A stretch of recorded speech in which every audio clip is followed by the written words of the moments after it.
श्रीमते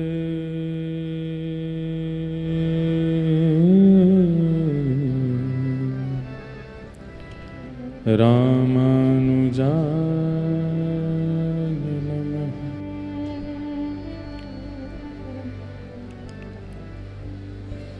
ध्येयं सदा परिभवग्नमवीष्टदोहम् तीर्थास्पदं शिवविरञ्चनुतं शरण्यम् भृत्यार्थिहं प्रणतपालभवाब्धिपोतम् वन्दे महापुरुषते चरणारविन्दम्। अस्ति स्वस्तरुणिकराग्रविगलत्कल्पप्रसूनाप्लुतम् वस्तु प्रस्तुतवेणुनादलहरी निर्वाणनिर्व्याकुलम् स्रस्तनिबद्धनी विविलसद् गोपीसहस्राव्रतम् हस्तन्यस्तनतापवर्गमखिलो दारं किशोराकृतिः कृष्णत्वदीयपदपङ्कजपञ्जरान्ते अद्यैव मे विशतु मानसराजहंस प्राणप्रयाणसमये कफवातपित्तये कण्ठावरोधनविधो स्मरणं कुतस्ते। लक्ष्मीनाथ समारम्भां नाथयामुनमध्यमाम्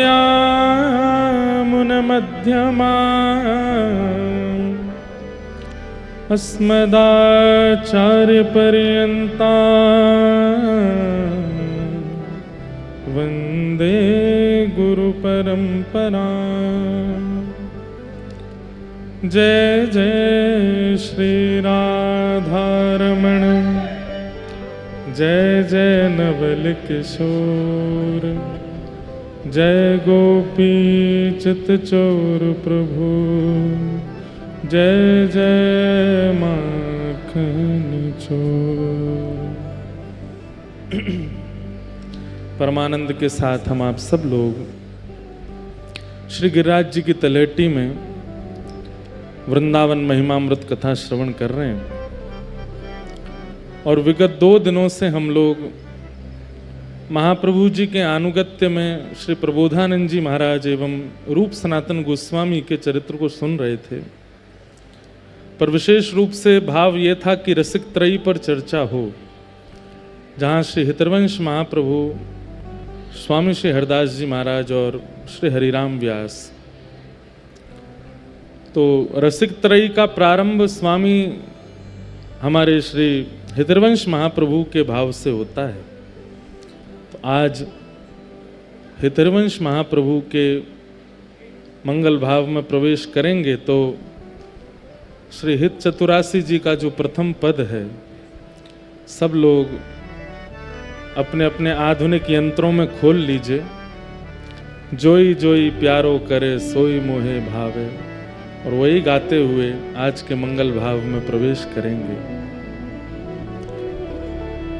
जोई जोई प्यारो करे सोई मोहे भावे, जोई जोई प्यारो करे सोई मोहे भावे, जोई जोई प्यारो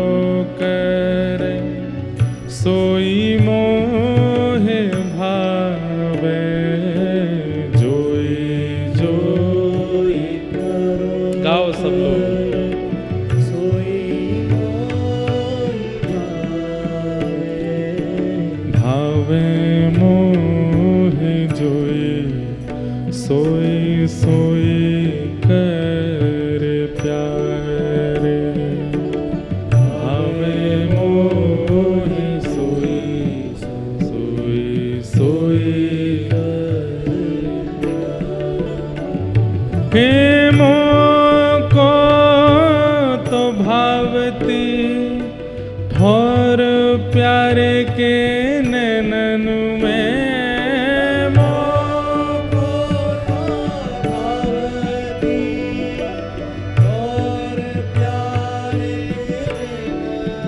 हाँ मोको तो भावती और प्यारे के नैनन में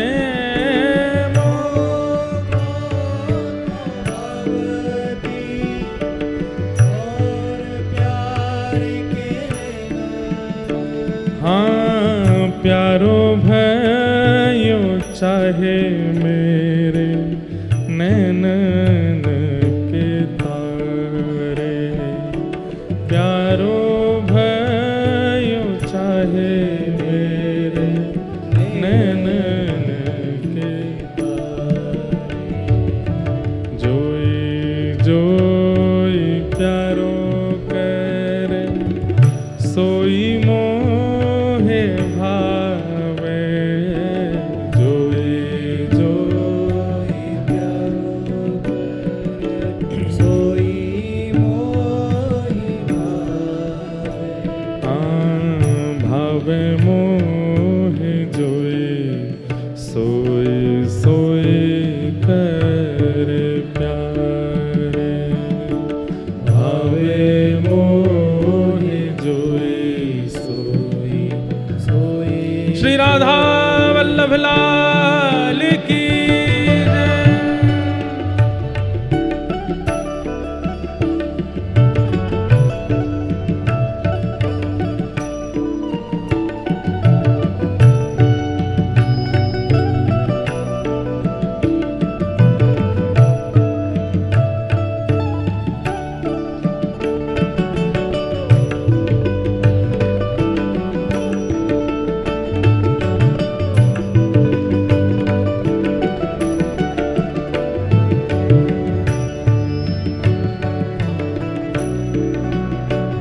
जय हो।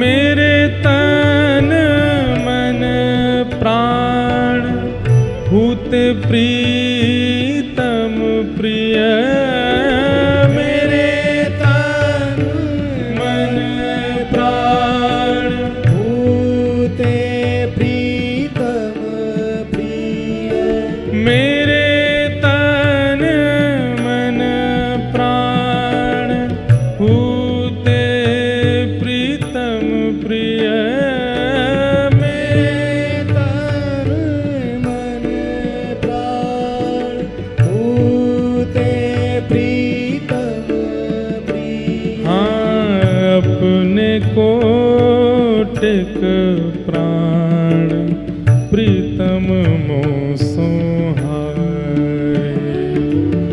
अपने कोटिक प्राण प्रीतम मोह से हारे अपने कोटिक प्राण प्रीतम मोह सोहारे अपने कोटिक प्राण प्रीतम मोह से हारे हे जय श्री हित हरिवंश हंस हंसनी श्यामल गौर जय श्री हित हरिवंश हर्ष हंसनी सावन गौर।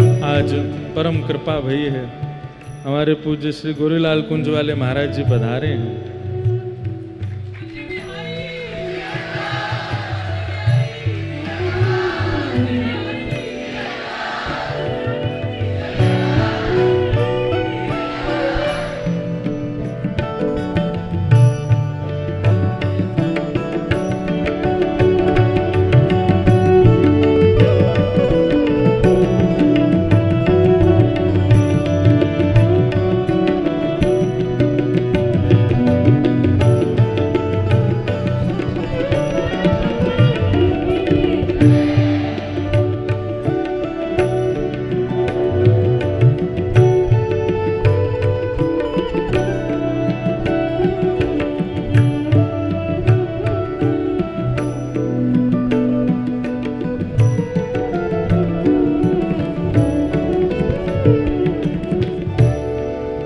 इसीलिए रसिक त्रयी 2 दिन से विलंब में चल रही थी, क्योंकि जब रसिक आएंगे तभी रसिक का प्रवाह प्रारंभ होगा। और चतुराशी जी के पद में जब श्री जयश्री हितरिवंश महाप्रभु का नाम आया तभी महाराज जी मंच पर आए हैं। तो मानो रसिक आवेंगे तभी रसिक को प्रारंभ होएगा, और यही मिलन का भाव है। हमारे वृंदावन में श्री गोरीलाल कुंज में ही रसिक त्रिवेणी के संगम को स्थान है, जहां पर श्री हितरवंश महाप्रभु स्वामी श्री हरदास जी महाराज और हरिराम व्यास जी का मिलन हुआ है, जहां बैठकर के उनकी आप रस चर्चा भई है। तो महाराज जी आए हैं, उसी के बाद ही मानो रसिक त्रयी में प्रवेश होगा। सब लोग भाव से गाओ। जय श्री हित हरिवंश हंस हंसिनी श्यामल गौर। जय श्री हित हरिवंश हंस हंसिनी श्यामल गौर। हाँ, जय श्री हित हरिवंश हंस हंसिनी श्यामल गौर। जय श्री हित हरिवंश हंस हंसिनी श्यामल गौर। हाँ, कहो कौन करे जल तरंग न्यारे। कहो कौन करे जल तरंग न्यारे। ओ जोई जोई प्यारो करे सोई मोहे भावे। जोई जोई प्यारो कर सोई मोहि भावे। भावे मोहे जोई सोई सोई कर प्यारे। भावे मोहि जोई सोई सोई कर प्यारे। हाँ, भावे मोहे जोई सोई सोई कर प्यारे। भावे मोहि जोई सोई सोई कर प्यारे। जय जय राधा वल्लभ हित हरिवंश। जय जय राधा वल्लभ हित हरिवंश। जय जय राधा वल्लभ हित हरिवंश। जय जय राधा वल्लभ हित हरिवंश। जय जय श्री वृंदावन श्रीवन चंद्र। जय जय श्री वृंदावन। जय जय राधा वल्लभ प्यारो हरिवंश। जय जय राधा वल्लभ प्यारो हरिवंश। जय जय राधा वल्लभ हित हरिवंश। जय जय राधा वल्लभ हित हरिवंश। जय जय श्री वृंदावन श्रीवन चंद्र। जय जय श्री वृंदावन श्रीवन चंद्र। जय जय श्री वृंदावन श्रीवन चंद्र। जय जय श्री वृंदावन श्रीवन चंद्र। जय जय राधा वल्लभ हित हरिवंश। जय राधा वल्लभ हित हरिवंश। जय जय राधा वल्लभ हित हरिवंश। जय राधा वल्लभ प्यारो हरिवंश। जय जय श्री वृंदावन वृंदावन श्री वन चंद जय जय श्री वृंदावन श्री वनचंद जय जय श्री वृंदावन श्री वन चंद जय श्री वृंदावन श्री वनचंद ओ जय जय श्री वृंदावन श्री वन चंद जय जय श्री वृंदावन श्री वनचंद ओ जय जय श्री वृंदावन श्री वन चंद जय जय श्री वृंदावन भाव से जय जय राधा वल्लभ हित हरि वंश राधा वल्लभ हित हरि वंश जय जय राधा वल्लभ हित हरि वंश राधा वल्लभ हित हरि वंश जय जय राधा वल्लभ प्यारो हरि वंश जय राधा वल्लभ प्यारो हरि वंश प्यारो राधा वल्लभ प्यारो हरि वंश जय राधा वल्लभ प्यारो हरि वंश ओ प्यारो राधा वल्लभ प्यारो हरि वंश राधा वल्लभ प्यारो हरि वंश प्यारो राधा वल्लभ प्यारो हरि वंश राधा वल्लभ प्यारो हरि वंश जय जय श्री वृंदावन श्री वन चंद जय जय श्री वृंदावन श्री वन चंद जय जय राधा वल्लभ हित हरि वंश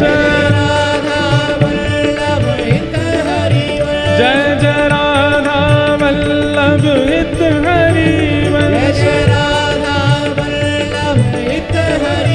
जय जय श्री वृंदावन श्री वन चंद प्यारो राधा वल्लभ प्यारो हरि वंश प्यारो श्री वृंदावन श्री वन चंद ओ जय राधे राधे जय राधे राधे हरि वंश प्यारी हरिदास दुलारी वृषभानु दुलारी वृषभानु दुलारी जय राधे राधे श्री राधे राधे जय राधे राधे जय राधे राधे श्री कुंज बिहारी जय श्यामा प्यारी हरिदास दुलारी हरिवंश प्यारी जय राधे राधे श्री राधे राधे जय राधे राधे जय राधे राधे जय राधे राधे श्री राधे राधे जय जय श्री राम जय जय श्री राम जय जय श्री राधे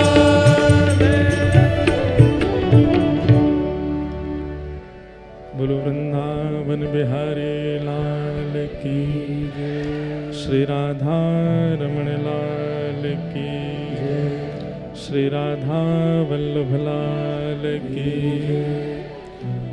गोवर्धन नाथ की गिरिराज धरण की श्याम सुंदर श्री यमुने महारानी की 84 कोस ब्रजमंडल धाम की श्री बरसानो धाम की नंदगाम की गोकुल महावन गाम की सब संतन की, सब रसिकन की, सब भक्तन की, सब विप्रन की, समस्त ब्रजवासिन की, लाला के बाबा की, बाबा के लाला की, लाला बाबा दोनों की, श्री राधा रसिक बिहारी जी महाराज की। जिनके पावन महोत्सव स्मृति महोत्सव में ये उत्सव मना रहे हैं, ऐसे दादा गुरुदेव श्री गोविंद शरण शास्त्री जी महाराज की, पूज्य बाबा रसिका पागल बाबा जी महाराज की, गोरीलाल कुंज की, पूज्य गोरीलाल कुंज वाले महाराज जी की जय जय श्री राम। द्वारिकाधीश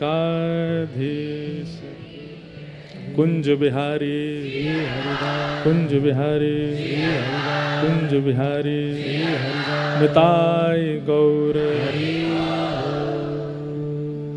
परम मंगल में प्रात प्रखलेश्वर, अकारण करुणा वरुणालय भक्त वांछा कल्पतरु, तड़ित निंदित पीताम्बरधारी श्री बालकृष्ण लाल की वांगमयी प्रतिमूर्ति, शब्दमयी प्रतिमूर्ति हम आप सबके मध्य में विराजमान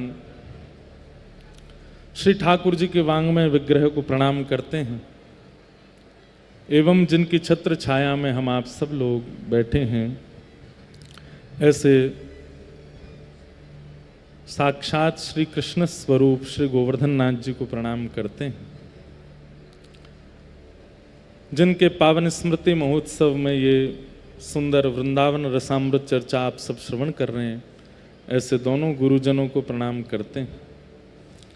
मंच पर विराजमान पूज्य गोरीलाल कुंज वाले पूज्य महाराज जी एवं उपस्थित समस्त संत वृंद, इस कथा को जो अपने गुरुदेव की स्मृति में यहाँ सुव्यवस्थित कर रहे हैं, ऐसे हमारे चित्र विचित्र बाबा। अभी मुखराई गांव से श्री जी के परम लाडले हमारे बाऊ बाबा भी आए हैं एवं उपस्थित समस्त संत वृंद, हमारी दीदी पूनम दीदी जी के पूज्य गुरुदेव भगवान एवं उपस्थित सब भक्त संत वृंदों को और आप सभी श्रोता भाई बंधु रसिक जनों को जय श्री कृष्ण, जय सिया राम, जय सिया राम, जय श्रीमन नारायण, जय श्रीमन्नारायण, श्री हरदास। श्री हरिदास। ठाकुर जी की बड़ी कृपा है, ऐसे अत्यंत सुखद वातावरण में हम आप सब लोग, और जहां इतनी कृपाएं एक साथ परिलक्षित होती हैं, तो इस बात को कहने में मानने में कोई अतिशयोक्ति नहीं है कि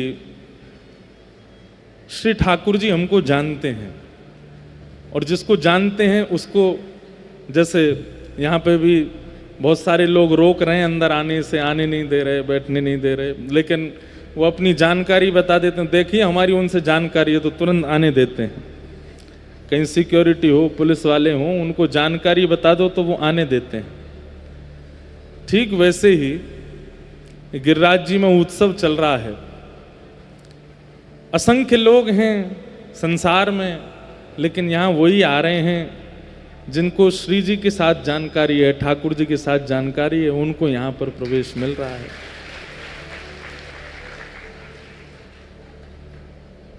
आप कहेंगे यहाँ कोई रोक टोक तो है नहीं, कोई भी आओ, क्यों नहीं है? यहाँ सबसे बड़ा सिक्योरिटी गार्ड है मन, ये किसी को नहीं आने देता। वृंदावन चले, मन कहेगा नहीं नहीं, क्या करना वहां जा करके, चलो कथा चल रही वहां चलें, गिरिराज जी की परिक्रमा चलो, मन नहीं जाने देता। श्रीमद् भागवत में भगवान कपिल देवूति माता से कहते हैं, चेतः खलवस्य बंधाय रतम्बा पुंसि मुक्तये, मैया बंधन का कारण मन है, ये मन ही रोकता है, मन ही ले जाता है। मन की इच्छा हो तो वृंदावन आते हैं, मन की इच्छा ना हो तो कौन है? यही तो सिक्योरिटी गार्ड है, यही तो रोकते हैं हमको।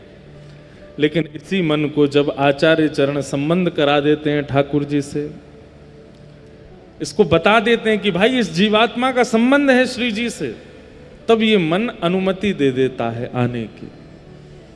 तो आप सबका संबंध है, इसीलिए आप सब यहाँ आ रहे हैं। और हम पर तो बहुत ही कृपा है कि हमको ऐसे संत महापुरुषों का आशीष मिलता है, आप सबके मध्य में रसिक रस चर्चा करने का अवसर मिलता है, गिरिराज जी की तलैटी में आनंद से झूमने का अवसर मिलता है। ये सब कृपा नहीं है तो क्या है। आज महाराज जी मन में ऐसा भाव आ रहा है, हम पहले नहीं जन्मे ये भी भगवान की कृपा थी, और हम आगे नहीं जन्मेंगे ये भी कृपा है, हम अब जन्मे यही सबसे बड़ी कृपा है ठाकुर जी की। एक बात याद रखिएगा, अगर हमारा जन्म गोस्वामी तुलसीदास जी के समय, मीराबाई के समय, हितरवंश महाप्रभु के समय, स्वामी श्री हरदास जी महाराज के समय अगर हुआ होता तो भी उनके दर्शन का लाभ मिल जाता। लेकिन अब हित चतुरासी जी का जो भाव है, ये स्वामी जी के समय, महाप्रभु जी के समय इतना नहीं प्रकट हुआ होगा, उनके बाद ही प्रकट हुआ होगा। हमारे स्वामी श्री हरदास जी के मधुर भाव उनके काल में प्रकट हुए, पर सबको इतने सहजता से नहीं पता चले होंगे जितने अब पता चल रहे हैं। हमारे मलुपीठ वाले महाराज जी, हमारे पूज्य जय जय महाराज आदि आदि ऐसे महापुरुष जब अपनी वाणी से कुछ भाव प्रस्तुत करते हैं तो ही तो समझ आता है। तो हमें तो ऐसा लगता है ये काल सबसे अच्छा है कि इस काल में हम लोग जन्मे हैं, इतनी सहजता से। कभी पढ़िए आप, आचार्य चरणों ने कितनी उस समय पर स्पष्ट मुख से नाम बोलना भी अधिकार में नहीं था। मिलेच्छों ने, मुगलों ने कितना उत्पीड़न किया है हमारे आचार्यों के साथ में किसी काल में। श्री हरिदास ठाकुर हमारे गौड़िया वैष्णव परंपरा के, उनको तो बीच बाजार में कोड़े बरसाने लगे, लेकिन नाम नहीं छोड़ा ठाकुर जी का।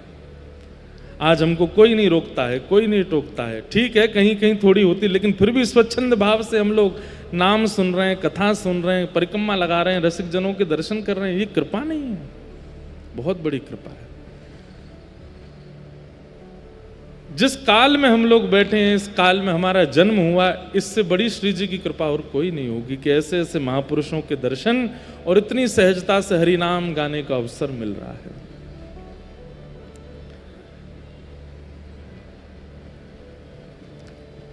वृंदावन महिमामृत पर चर्चा चल रही है, जिसमें सब रसिक जनों के भाव आ रहे हैं। पहले दिन ही हमारे पास भाव आया कि आप रसिक त्रयी पर कुछ कहो, लेकिन पहले दिन वृंदावन महिमामृत के प्राकट्यकर्ता श्री प्रबोधानंद जी के भाव को सुनते रहे। कल श्री रूप सनातन गोस्वामी, क्योंकि श्री नाभा जी ने भी श्री हितरवंश महाप्रभु के चरित्र से पहले रूप सनातन गोस्वामी का चरित्र कहा। रूप सनातन गोस्वामी जी के चरित्र कहने के बाद श्री नाभा जी प्रार्थना करते हैं श्री अग्रदास जी से कि हमारे चित्त में रसिकों के भाव प्रकट क्यों नहीं हो रहे हैं। तो कल हमने बताया था कि तब श्री अग्रदास जी कहते हैं कि भैया तुमने 24 अवतारन को प्रणाम कर लियो और उनको अर्चन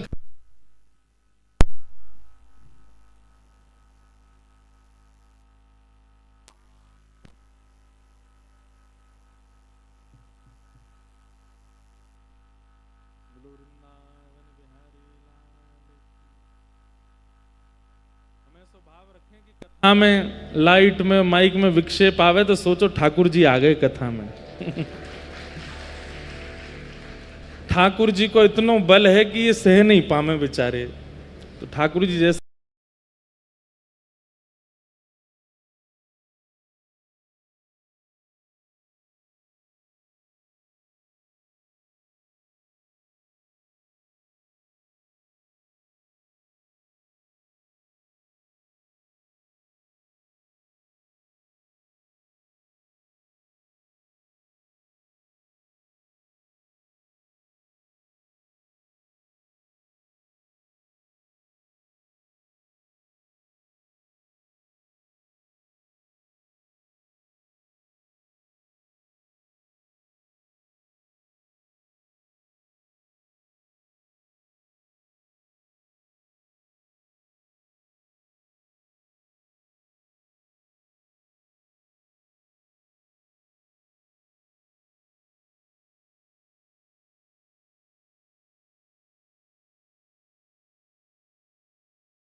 आज पूज्य महाराज जी पधारे हैं। हम आपको सबको एक बात बता दें, वैसे तो ऐसा होता है कि जब कथा में कोई विशिष्ट महापुरुष प्रशंसा के भाव कहते हैं वक्तागण, पर हम कोई अतिशयोक्ति नहीं बोल रहे हैं, जो वास्तविकता है वो बोल रहे हैं।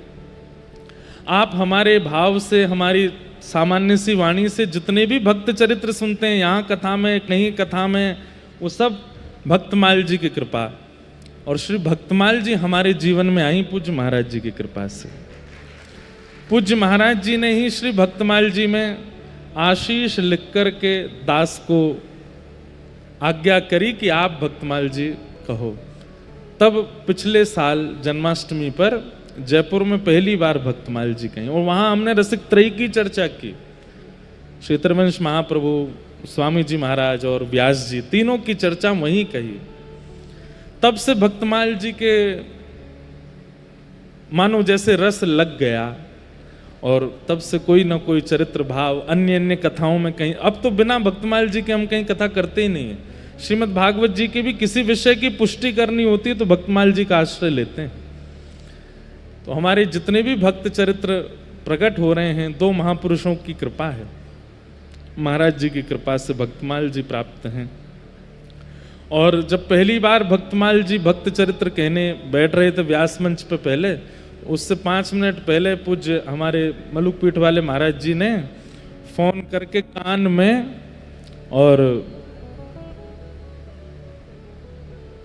यही छप्पे, श्री हितरवंश महाप्रभु के चरित्र का छप्पे कह करके, और मानो जैसे एक गुरुमुखी होना होता है ना, एक बार गुरुदेव से पढ़ लो, उसके बाद ग्रंथ का प्रवेश करो, ग्रंथ का आस्वादन कराओ करो। तो महाराज जी बोले हम तो बहुत दूर हैं, समय भी नहीं है, मंच पे बैठने से पहले हमसे एक बार एक छप्पे सुन लीजिए। तो महाराज जी ने फिर हितरवंश महाप्रभु के चरित्र का छप्पे सुनाया, उसके बाद कथा प्रारंभ हुई। तो ऐसे महापुरुषों की ही कृपा है कि ये जो भी भाव भक्तमाल जी के हैं वो यथा किंचित इस दास के चित्त में आ पा रहे हैं। और आज श्री गिरिराज जी की तलेटी में ये संयोग बना, ये बानक बना कि इतने सारे वैष्णव और पूज्य महाराज जी के सन्मुख अपने भाव कहने का अवसर मिल रहा है। तो अब विलंब नहीं करें, आइए रसिक त्रयी की चर्चा में प्रवेश करते हैं। हमारे श्री नाभाजी महाराज वर्णन करते हुए श्री हितरवंश महाप्रभु के विषय में कह रहे हैं।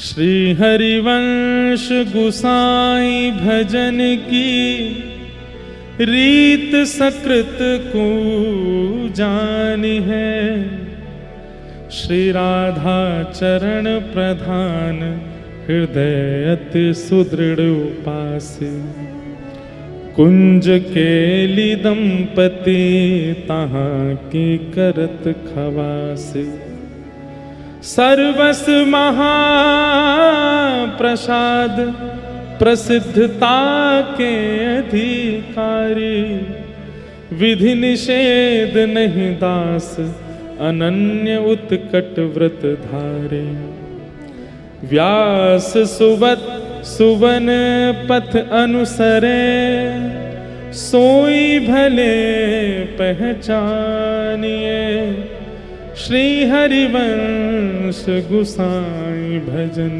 की रीत सकृत को जाने है। बहुत सावधानी से सुनिएगा। श्री नाभाजी महाप्रभु जी का चरित्र वर्णन कर रहे हैं। श्री हरिवंश गुसाई भजन की रीत सकृत, यहां पर इस सकृत शब्द पर विशेष ध्यान दिया गया। सकृत का मतलब होता है एक। कहते हैं कि महाप्रभु जी की भजन रीति को इतने लोग सुन रहे हैं, अगर यहां गिनती की जाए तो 1000 से संख्या ऊपर है, 2000 से भी संख्या ऊपर है। लेकिन इतने लोग सुनने बैठे हैं, लेकिन पहले ही नाभाजी कह रहे हैं किसी एक को ही समझ में आएगा। सबके समझ में आने वाला विषय नहीं है, सकृत को जाने हैं। और हमारे आचार्य चरण तो ब्रज के रसिक जन ऐसा कहवे कि भैया श्री हितरवंश महाप्रभु के भजन भाव को, सकृत को, ये सकृत शब्द सेवक जी महाराज के लिए कहा है। श्री हितरवंश महाप्रभु के परम अनुयायी श्री सेवक जी, उनका भी चरित्र आएगा तो महाप्रभु जी के साथ में कहेंगे। सेवक जी महाराज जिनके लिए महाप्रभु जी नित्य लीला से लौट करके आए और आकर के उनको दीक्षा प्रदान करी, ऐसे सेवक जी महाराज। तो कहते हैं कि सकृत शब्द सेवक जी के लिए कि वो ही समझ पाए, नहीं तो महाप्रभु जी की भजन रीति और उनके भाव रीति को सबको समझ में आ जाए, ये संभव नहीं है। आज हमारे वृंदावन में श्री हरिवंश, हित हरिवंश सब करते हैं, श्री हरदास सब करते हैं, परंतु भैया इनके अत्यंत गूढ़ मन के भजन के भाव को समझना सामान्य बात नहीं है। इसलिए बहुत ध्यान लगा के, मन लगा करके, रसिक जनों को प्रणाम करके, बड़ी कृपा आकांक्षा करके श्रवण करोगे, तभी महाप्रभु जी की प्रीत की रीत को जान पाओगे। स्वयं ठाकुर जी की मुरली, स्वयं ठाकुर जी की वंशी हितरवंश महाप्रभु के रूप में पधारी है। जिनके स्वयं चरण श्री ठाकुर जी चापते हैं, ऐसी है वंशी। ठाकुर जी की सेवा पूरा विश्व करे, लेकिन ठाकुर जी वंशी की सेवा करें। रंध्रान वेणो अधर सुधया पूरयन गोप वृंदई। देखो, अनुभव करना, चिंतन करना, वंशी को कितना सौभाग्य है। सेवा करते हैं, ठाकुर जी अपनी उंगलियों से चरण दबाते हैं, अपने होठ की तकिया पे सुलाते हैं, अपनी नासिका के जो मोती हैं वहां से मानो छत्र रखते हैं, और अपनी पलकन को वंशी बजाते बजाते जब खोलते हैं, बंद करते हैं, खोलते, तो मानो जैसे दो बीजना हैं, दो पंखा हैं, उनसे ठाकुर जी ऐसे हवा कर रहे हैं, शयन कराते हैं वंशी को। और भैया ये खावे का है, पूरे दिन सोती रहे, बोले कछुना, ये तो ठाकुर जी को अधरामृत पावे, साक्षात श्री कृष्ण को अधरामृत सेवत करे। और बोले या को काम कहा है ठाकुर जी, या की इतनी सेवा का करें? बोले ठाकुर जी कहें मैं तेरी सेवा करूंगो, मैं तो को अपनो अधरामृत पिवाऊंगो, अपनी पलकन से तेरी बीजना करूंगो, तू कहा कर। बोले जितने भी मेरे प्रेम में रत हैं सबन को खींच खींच के मेरे पास लेके आ, मेरे आश्रय में लिया। ये वंशी को काम है, या हमारे ठाकुर जी वाकी इतनी सेवा करें। ये तो है एक सामान्य बात, अंतरंग बात पता है ठाकुर जी इतनी सेवा क्यों करें वंशी की? बोले क्योंकि श्री जी को बहुत प्रिय है, किशोरी जी को बहुत प्रिय है। ये सहचरी ठाकुर जी को किशोरी जी की सेवा में इतनी जल्दी आन ना दें। बड़े रसिक जनन ने पद गाए, कितनी ठाकुर जी को अभिलाषा करनी पड़े, कितनी प्रार्थना करनी पड़े, तब जाकर के ठाकुर जी को सेवा प्राप्त होवे। क्योंकि श्री जी को भी भावे नहीं कि भाई हमारे प्रियतम चरणन में बैठे रहें। तो कई बार ऐसा होवे जहां से हमारी प्रीति है वहां से स्पष्ट हम नहीं मिल सके, तो वाकई जहां से प्रीति है हम वहां से मिलने में। तो किशोरी जी को अति प्रिय लगे वंशी, तो ठाकुर जी वह वंशी की सेवा कर लें, वह वंशी को ही नाद कर लें, वंशी को ही अधर पर धरा लें, वंशी को ही अपने कोमल उंगलियों से वाक्य चरणन को सेवा कर लें। हमारे वल्लभ कुल के एक आचार्य हैं, उन्होंने एक पद भेजा, और वो पद अभी अभी मोको याद आई कि वो इतना सुंदर पद है, वंशी के भाव कोई पद है। क्या कह रहे हैं? मुरली हरि को नाच नचावे, मुरली हरि को नाच नचावे, एते पर ये बांस बसुरिया एते पर बांस बसुरिया एते पर ये बांस बसुरिया एते पर ये बांस बसुरिया नंद नंदन को भावे नंद नंदन को भावे। सूरदास जी का पद है। सूरदास जी कह रहे हैं भैया कोई अगर हमें नचावे, नचावे को मतलब हम पे शासन करे, उठ जाओ, बैठ जाओ, खड़े हो जाओ, चलवे लग जाओ, लेट जाओ, अगर कोई हम पे शासन करे वो हमें अच्छा लग सके। लेकिन बोले भैया ये ब्रजमंडल में हमने कहा देखो, बोले कहा देखो, बोले वंशी ठाकुर जी को नाच नचावे और इतने में भी ये उनको बड़ी भावे। एते पर ये बांस बसुरिया एते पर ये बांस बसुरिया नंद नंदन को भावे। नंद नंदन को भावे। मुरली हरि को नाच नचावे।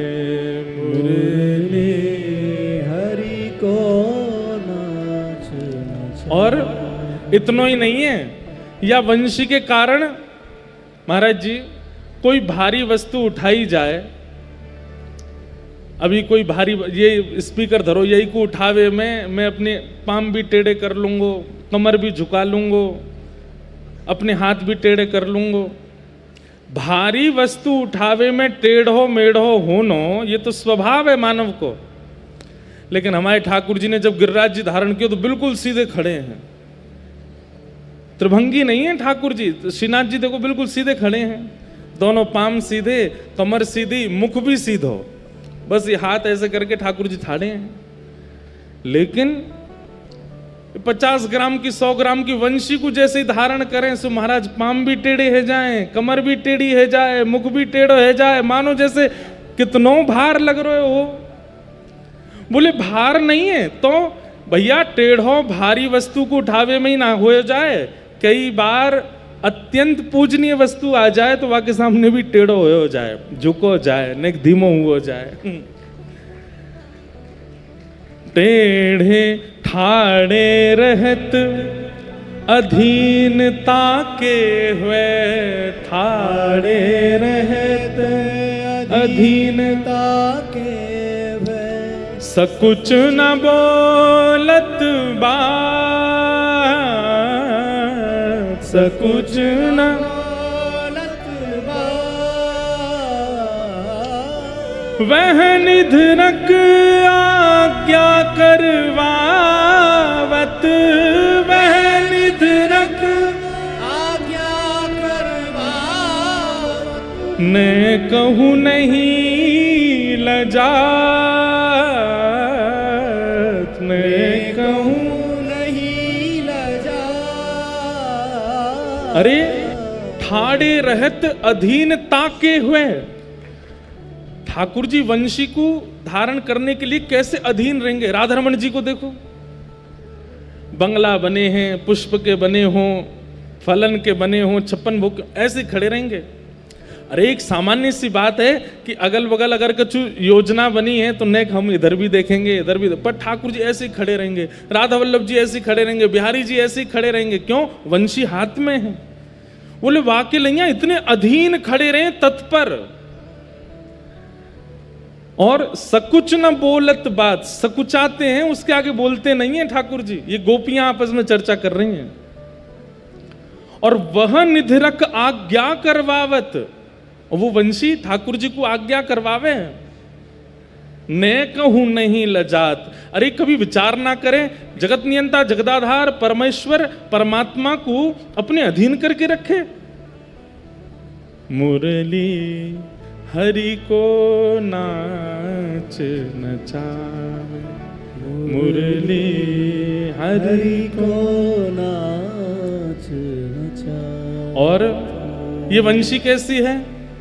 जब जानत अधीन भये हैं, जब जानत अधीन भये हैं। जैसे या वंशी को पता चले कि लाला मेरे अधीन है गयो है, श्री ठाकुर जी मेरे अधीन है गए, तो क्या करे?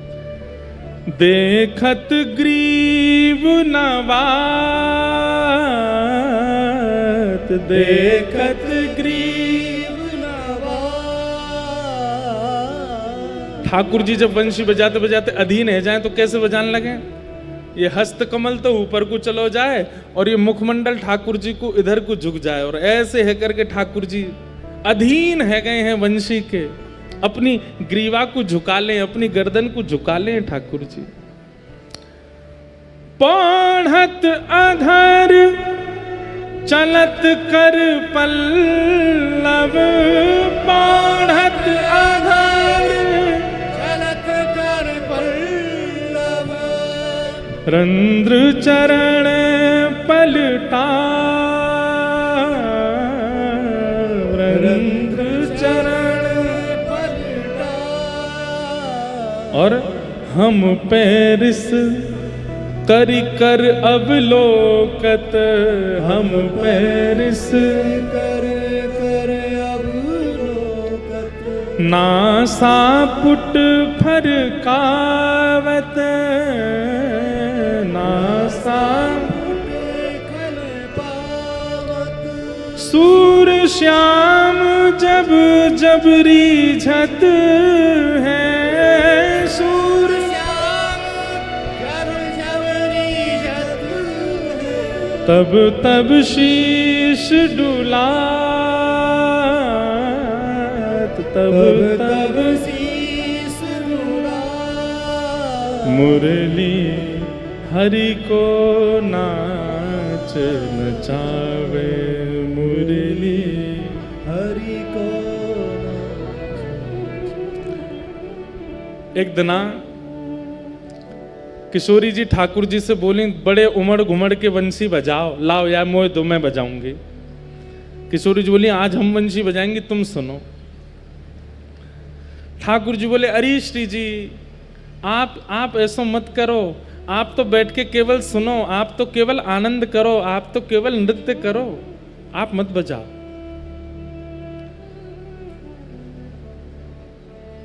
सब ललता विशाखा बोली, क्यों डर रहे हो कि तुम तो बढ़िया बजा देंगी? इन्हें अंदर संकोच लग रहा है। ठाकुर जी बोले, नहीं नहीं, संकोच की बात ना है, श्री जी तो भैया हम तो बढ़िया ही बजाएंगे, लेकिन हे श्यामाजू आप तो केवल सुनो, आप मत बजाओ। किशोरी जी बोली, आज तो यही हट है कि हम वंशी बजाएंगे, हमें वंशी दो। ठाकुर जी बोले, अरे नहीं स्वामिनी जी, आप तो विराजी रहो, आप तो बस श्रवण करो। ललता विशाखा इतने तो पहुंच गई, हाथ पांव पकड़ लिए ठाकुर जी को, दो हमें वंशी, आज श्री जी बजाएंगे। और वंशी ले जाकर के किशोरी जी को पधराते, बोले आप वंशी बजाओ। ठाकुर जी बोले, देखो मेरी बात मान जाओ, जे तुम पे नहीं बजेगी। ललता विशाखा बोली, श्री जी आज बजा के दिखाई दो, जे बहुत इतना में इन्हें यूं लगे इन पे ही आवे, सबरे कला सबरे गुण इन पे ही आवे, आपने बजा के दिखाए दो। ठाकुर जी दूर हाथ जोड़ के खड़े हैं। यहाँ किशोरी जी ने जैसे ही अपने अधर पर वंशी धारण करी, अपने कोमल उंगलियों से जैसे उसके छिद्रों को आच्छादित किया, और जैसे ही प्राण पिरोए वंशी में, बजे ही नहीं। खूब फूंक मार ली, खूब स्वर दे दिए, लेकिन वंशी बजे ही नहीं। ललता विशाखा ठाड़ी है गई ठाकुर जी के आगे, कहा टोना करके आयो जी क्यों ना बज रही? अरे मैं पहले ही मना कर रहा हूं जी, ना बजेगी इन पे।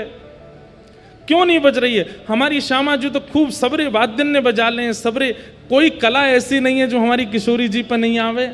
अरे महाराज, जब किशोरी जी चले तो उनके नूपुरन से ध्वनि प्रकट होवे, उन ध्वनि इनको सरस्वती लिखवे बैठ जाए कि कोई संगीत के नए राग प्रकट है रहे। आपकी वंशी नहीं बजेगी उनसे। क्यों नहीं बज रही है, या के पीछे रहस्य बताओ। ठाकुर जी बोले, पहले मुंह को पधराओ फिर बताऊंगा। जैसी वंशी पधराई तो ठाकुर जी बोले, हे श्यामाजू, आप जब वंशी नाद कर रहे हैं तो कौन को चिंतन करके बजा रही बताइए।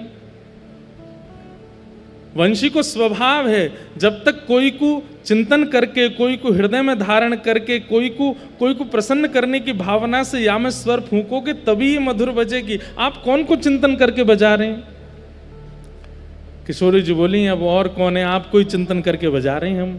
बोले वही तो बात है, मेरी वंशी अनन्य है। अनन्य मतलब ना अन्य, ये एक की है। या वंशी को मैं जब भी बजाऊं तब आपको चिंतन करके बजाऊं, और मेरी वंशी को ये स्वभाव है कि किशोरी जी के चिंतन के बिना यदि या में कोई प्राण पिरोवे तो ये बजे ना है। हे श्यामाजू, आप तो मेरो चिंतन कर रही हो और मेरी वंशी अनन्य है, ये कोई और के चिंतन से बजेगी नहीं। या हमारे आपको भी अगर मेरी वंशी बजानी है तो अपनो ही चिंतन करना पड़ेगा तभी बजेगी, ये नहीं तो नहीं बजेगी। मानो श्याम सुंदर कह रहे हैं, देख रही हो श्री जी, मैं तो अनन्य हूं ही आपको, लेकिन मेरे संग रहवे वाली वंशी, मेरो श्रृंगार, मेरो मोरपिच, मेरी पाग, मेरे कुंडल, ये सब भी अनन्य हैं। भैया ठाकुर जी कोई आपको दिखावे को थोड़ी तैयार हूं मैं। ठाकुर जी को श्रृंगार कोई आपके लिए, आप एक बात स्पष्ट मान लियो, यदि आप अपने ठाकुर की सेवा अपने नेत्रन को सुख देवे के काजे करोगे तो ठाकुर जी चोखे लगेंगे। लेकिन ये विचार करोगे कि आज शाम सुंदर निकुंज में जाएंगे, किशोरी जी भा जाएंगी, न कि अच्छो से तैयार कर दूं, वाद ना देखियो ठाकुर जी कैसे सुंदर तैयार होंगे। बार बार बलियां लेवे को मन होएगा, ऐसा होगा कि ठाकुर जी को नजर नहीं लग जाए, क्योंकि श्री ठाकुर जी को एक एक अंग अनन्य है किशोरी जी के लिए। वो मोर पिच धारण करें, वो पीतांबरी पहने, वो वंशी धारण करें, जो भी कछु धारण किए सब किशोरी जी के सुख के लिए है। और वही वंशी श्री हितरवंश महाप्रभु के रूप में आई है। इसीलिए श्री नाभा जी कहते हैं, श्री राधा चरण प्रधान हृदय अति सुदृढ़ उपासी। हितरवंश महाप्रभु के चित्त की भावना कैसी? बोले राधा हृदय प्रधान। किशोरी जी के अलावा हम कोई को नाम भी ना जाने, ऐसी भावना है।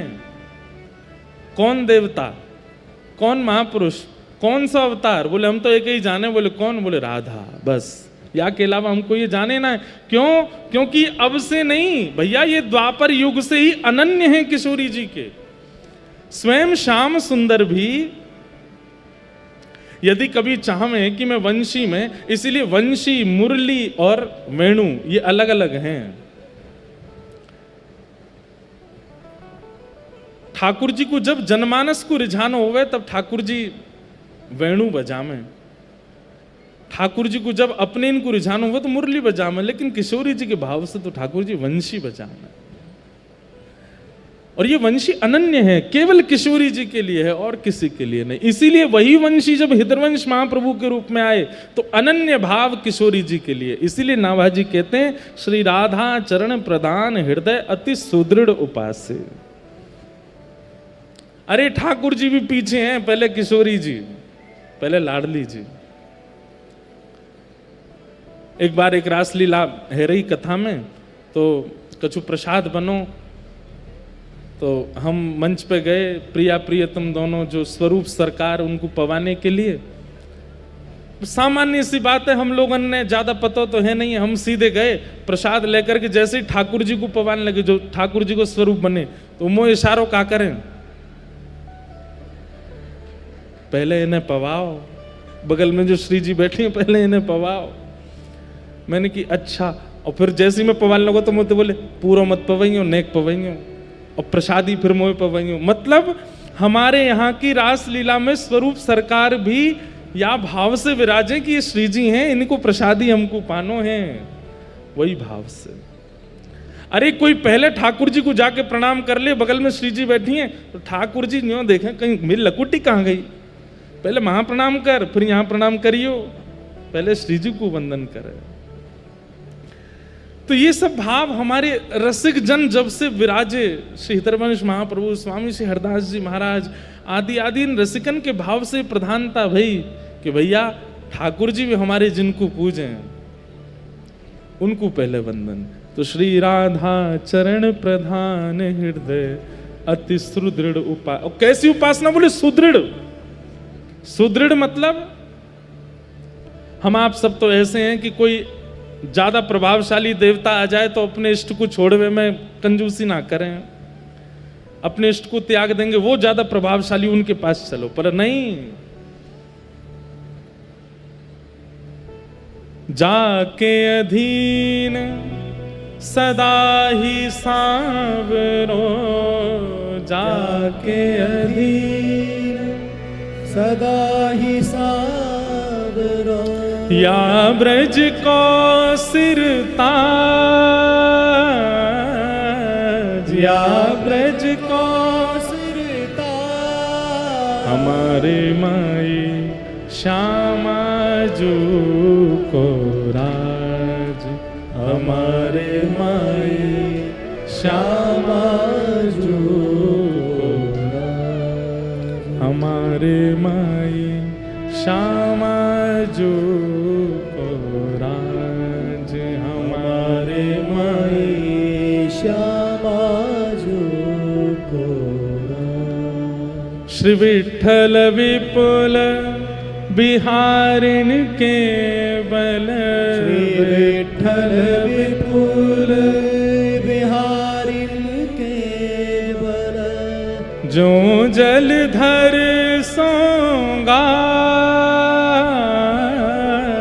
जो जलधर सोगा, हमारे माई श्यामा जू को राज, हमारे माई श्यामा जू को राज। क्योंकि हितरवंश जी वंशी के अवतार हैं और वंशी ठाकुर जी के, और ठाकुर जी की प्रत्येक वस्तु किशोरी जी के लिए अनन्य है। इसलिए आप सबकी उपासना में भी ये नियम होना चाहिए कि ठाकुर जी को कुछ भी पधरा में नया, पहले श्री जी की प्रसादी करें तब ठाकुर जी को पधराओ। नहीं तो आप देखेंगे श्रृंगार ठाकुर जी उतार दें, कभी श्रृंगार ठाकुर जी, कभी गले की माला ढीली है गई, कभी मुकुट फेंक दियो, कभी बंशी जी गेर दें। वास्तव में यही समझियो कि ठाकुर जी कह रहे हैं अरे पहले श्री जी की प्रसादी कर तब मुकुट दियो। ऐसे श्री हितरवंश, इसीलिए श्री राधा चरण प्रधान हृदय अति सुदृढ़ उपास्य। कुंज केलि दंपति तहां की करत खवासी।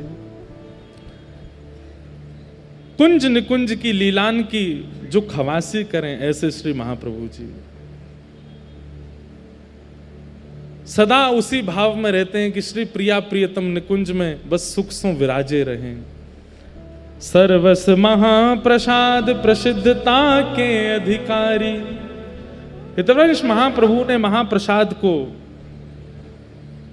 अंगीकार किया ठाकुर जी के स्वरूप में। चरित्र में आती हैं लीलाएं, कथाएं हम सब सुनेंगे कि महाप्रभु जी जल भी पान करते हैं तो श्री प्रिया प्रियतम जी को पधरा के, वा के अलावा कुछ भी ग्रहण नहीं करेंगे महाप्रसाद को। ऐसे श्री हितरवंश महाप्रभु जी वंशी के अवतार में प्रकट भये। उनके पावन चरित्र को हम आप सब लोग श्री गिरिराज जी की तलेटी में बैठ करके श्रवण करें भाव से। आपके पूज्य पिताजी श्री व्यास मिश्र जी और माताजी तारा मैया, आप दोनों ही देवबंद नाम के एक स्थान में निवास करते थे, लेकिन संतान नहीं थी, इसलिए बड़े व्याकुल थे। और संतान के पीछे व्याकुलता का कारण ये नहीं है कि भाई जो आजकल के लोगों को होता है कि हमारी संपत्ति बढ़ावे या पुम नामक नरक से तारे आदि आदि भाव होते हैं लोगों के। संतान के पीछे भी कामना क्यों है संतान की, वो भी एक विशेष बात है। नंद बाबा के हृदय में भी कामना थी कि हमारे लाला होए, लेकिन किस भाव से? कामना के पीछे कारण क्या है?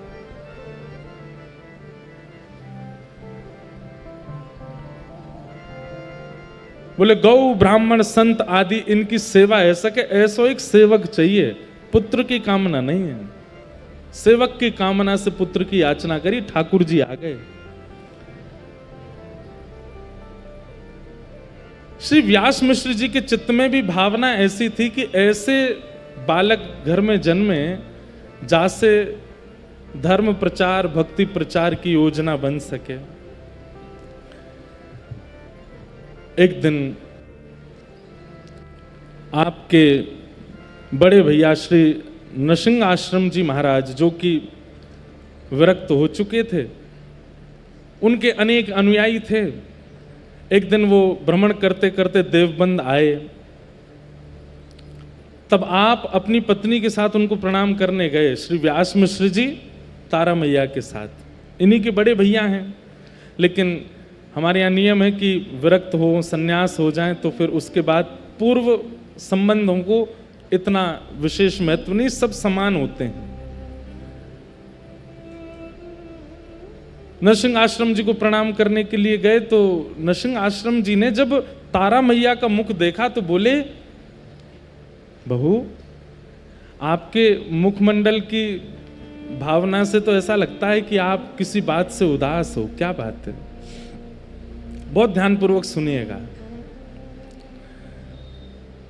तब आपने कहा कि एक संतान की कामना है, एक पुत्र हो परिवार में।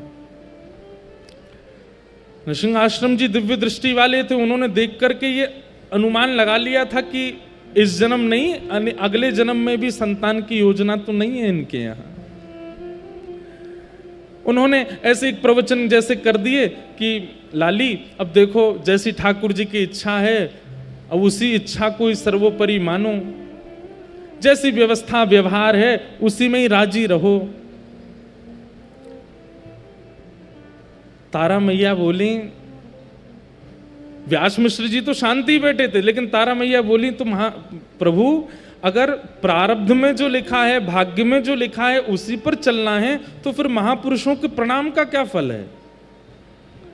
अब हमारे भाग्य में लिखा है कि आगे चल के हमको गिर जाना है, आगे चल के हमारा पतन हो जाना है, आगे चल के हमारे जीवन में जो भी होना है, तो फिर महापुरुषों के प्रणाम में इतना भी बल नहीं कि किसी का भाग्य परिवर्तित हो सके।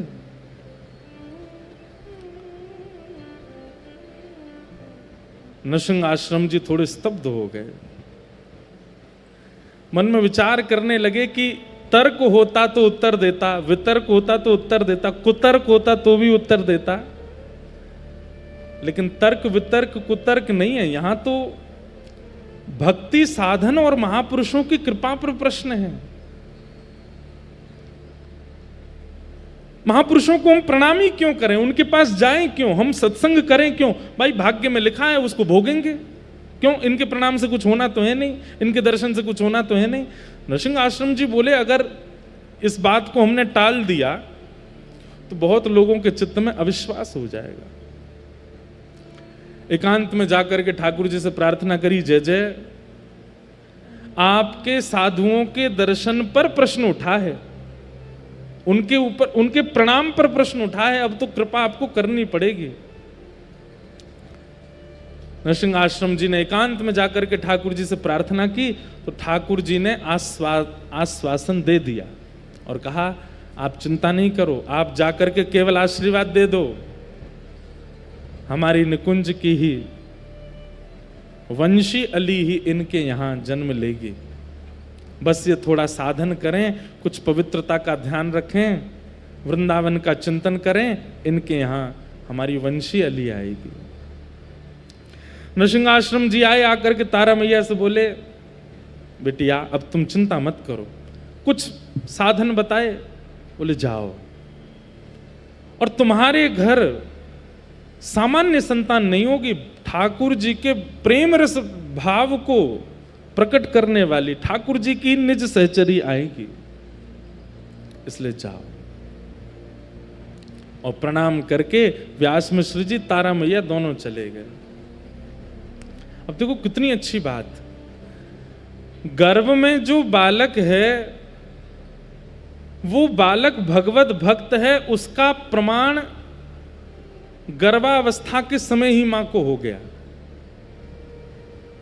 वर्णन करते हैं कि तारा मैया जब रात्रि में शयन करती हैं और तभी गर्भ में श्री हितरवंश महाप्रभु का आगमन हुआ है, तो आपकी स्थिति कैसी है कि लेटे लेटे सोते सोते आपको निकुंज के दर्शन होते हैं, आपको यमुना जी का प्रवाह दिखने लगता है, आपको सुंदर इत्र की सुगंधी आने लगती है, और तभी मैया हड़बड़ा के उठ जाती हैं और उठ करके तभी व्यास मिश्र जी पूछते हैं क्या हुआ, आप क्यों इतना घबरा गई?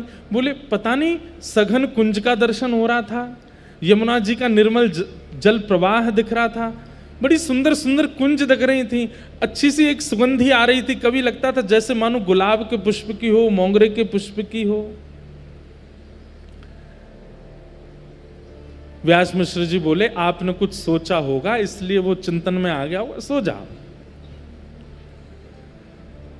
लेकिन ये तारा मैया का चिंतन नहीं है, गर्भ में आए हुए श्री हितरवंश महाप्रभु का चिंतन है, वो उनको सुनाई देता है। अब तो चलते चलते कभी नेत्र बंद हो जाते हैं, फिर से निकुंज के दर्शन होने लगते हैं, फिर से सुगंधी आने लगती है, फिर से सुंदर सुंदर वृंदावन के निकुंज वल्लरियों के दर्शन, यमुना जी का दर्शन, रज का दर्शन होने लगता है, गिरिराज जी का दर्शन होने लगता है, जबकि तारा मैया ब्रज गई नहीं है।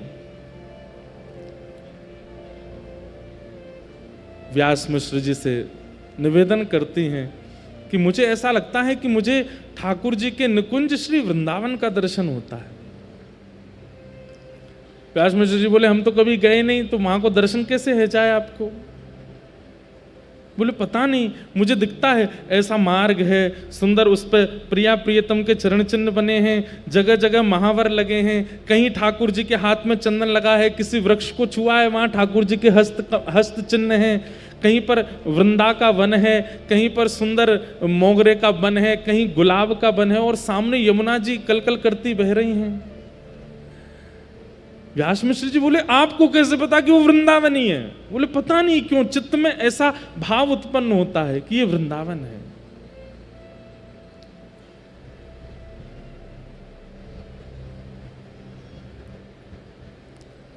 अब तो निवेदन करने लगी कि एक बार वृंदावन ले चलो। व्यास मिश्र जी बोले ऐसी अवस्था में कैसे लेके चलें आपको? बोले एक बार ले चलो बस, क्योंकि जैसे एक भूखे व्यक्ति को व्यंजन का स्मरण होता है, प्यासी व्यक्ति को जल का स्मरण होता है, ऐसे एक प्रेम विरही व्यक्ति को धाम का स्मरण होता है। और उस समय यदि धाम का आस्वादन ना कराया जाए तो प्यासे की स्थिति और भूखे की स्थिति के समान पीड़ा होती है। हम आप सबको ऐसा आस्वादन होता है कभी ब्रज का? लेकिन तारा मैया बेचैन हो गई, बोले वृंदावन चलो, वृंदावन चलो, वृंदावन चलो। व्यास मिश्र जी एक राजा के यहाँ, राजा उनको बहुत सम्मान करता था, आप ज्योतिष के बड़े अच्छे ज्ञाता थे, तो राजा से जाकर के कहा कि हम अपनी गृहिणी को लेकर वृंदावन जाएंगे। तो राजा ने कहा महाराज जी आपकी आज्ञा हो तो हमें आगरा जाना है किसी काम से, हमारे संगी आप हो लीजिए, संग में खूब सेवक आदि भी हैं, तो उनकी गर्भावस्था अभी समय है, सेवा भी हो जाएगी। और निकल पड़े वृंदावन की ओर। कहते हैं ज्यों ज्यों वृंदावन की ओर पालकी बढ़े त्यों त्यों तारा मैया के नेत्र अपने आप सजल हो जाते हैं। बंधु दो प्रकार से भाव चित्त में प्रकट होते हैं, या तो रसिक जनों के संग के द्वारा रसिक जनों की वाणी सुनकर के भाव उत्पन्न होता है, या ठाकुर जी का कोई वैष्णव भक्त या वैष्णव जन आपके द्वारा इस संसार में आना हो तो चित्त में ऐसे भाव उत्पन्न होते हैं। बैठी बैठी तारा मैया रोने लगती हैं, श्री वृंदावन प्राण वृंदावन जीवन वृंदावन कहने लगती हैं। व्यास मिश्र जी समझ नहीं पाते कि ये स्थिति इनकी बन कैसे रही है।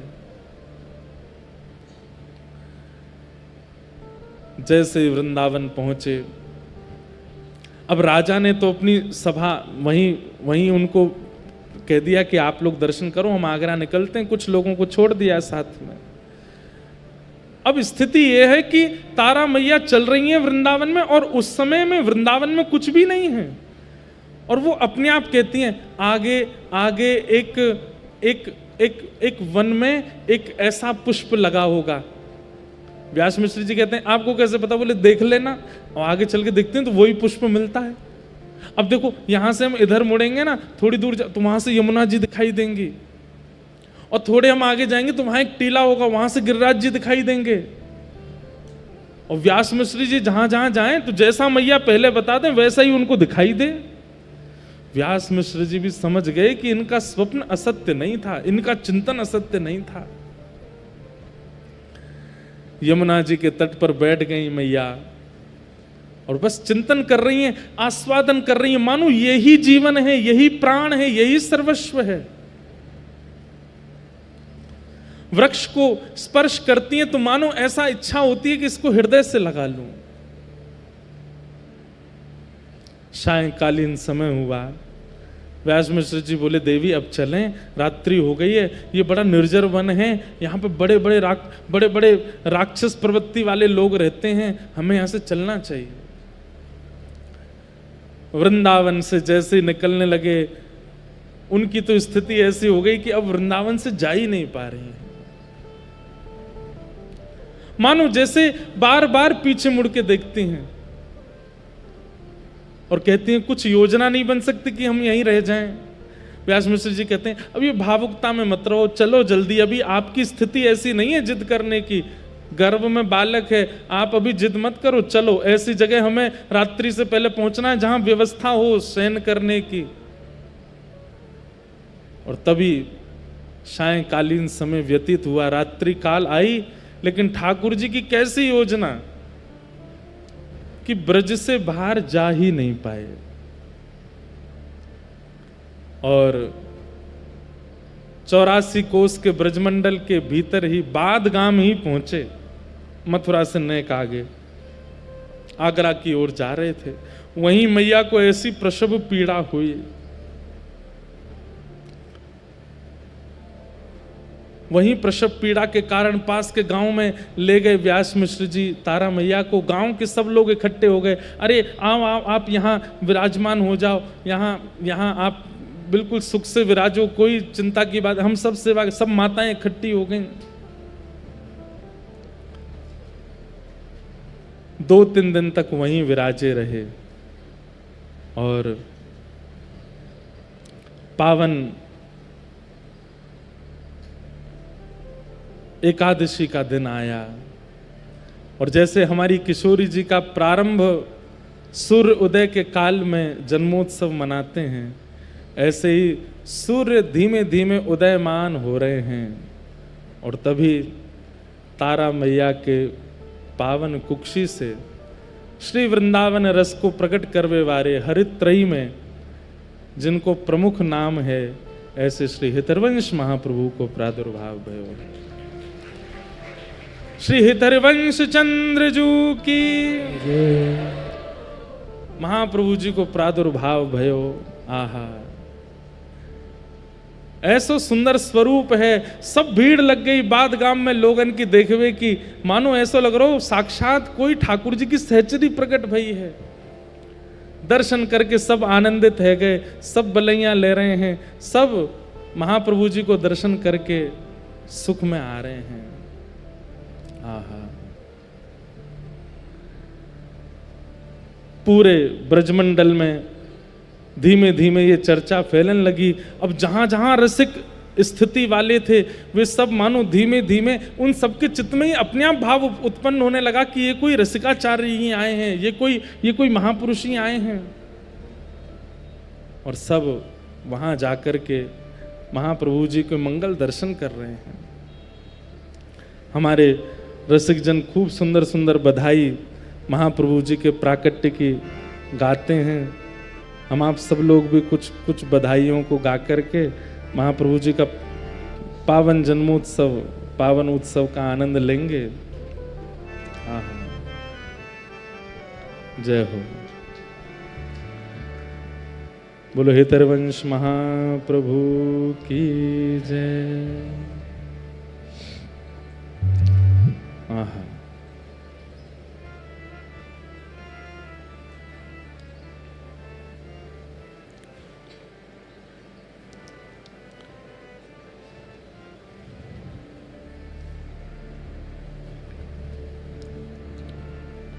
श्री राधा वल्लभ लाल की जय। आज के आनंद की महाप्रभु जी के पावन जन्मोत्सव को सब ब्रजवासी बड़े भाव से मना रहे हैं।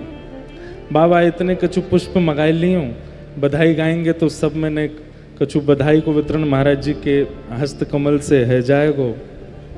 हाँ हाँ।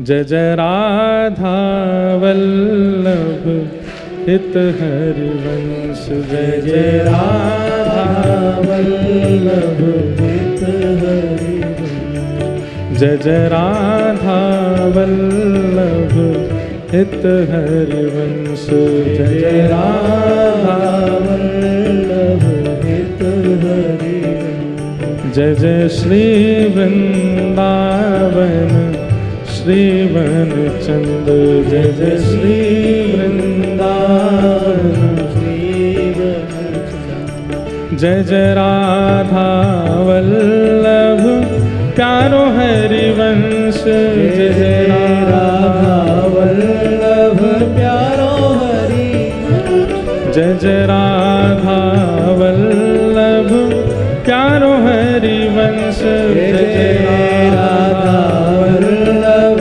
प्यारो हरिवंश, जय जय श्री वृंदावन श्रीवन चंद्र, जय जय श्री वृंदावन श्रीवन चंद्र, ओ जय जय श्री वृंदावन श्रीवन चंद्र, जय जय श्री वृंदावन श्रीवन चंद्र, ओ जय जय राधा वल्लभ प्यारो हरिवंश, जय राधा वल्लभ प्यारो हरिवंश, ओ जय जय राधा वल्लभ प्यारो हरिवंश, जय राधा वल्लभ प्यारो हरिवंश। बधाई आज व्यास मिश्र के धाम, बधाई आज व्यास मिश्र के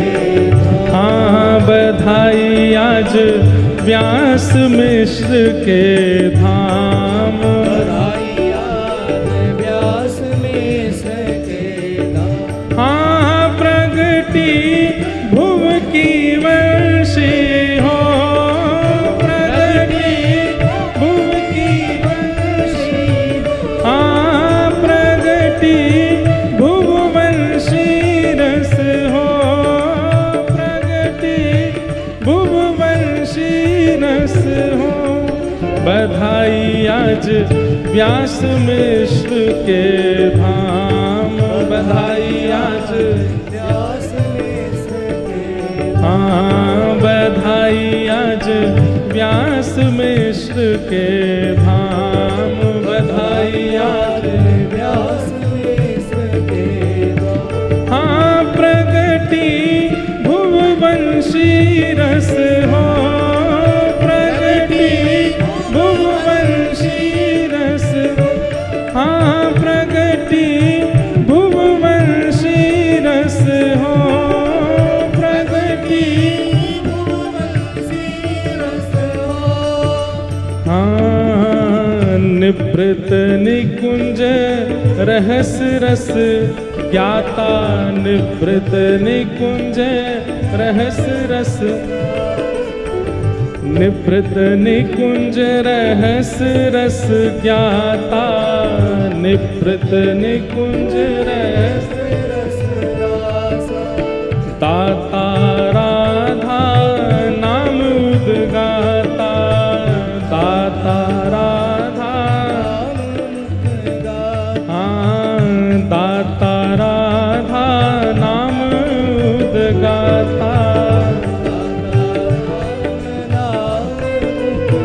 ओ रसिकन के प्राण आधार, रसिकन के प्राण आधार, हाँ रसिकन के प्राण आधार, ओ रसिकन के प्राण आधार, हाँ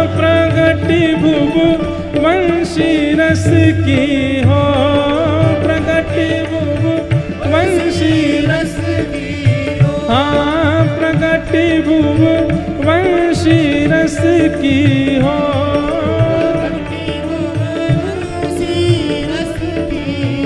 हाँ बधाई आज व्यास मिश्र के धाम, बधाई आज व्यास मिश्र के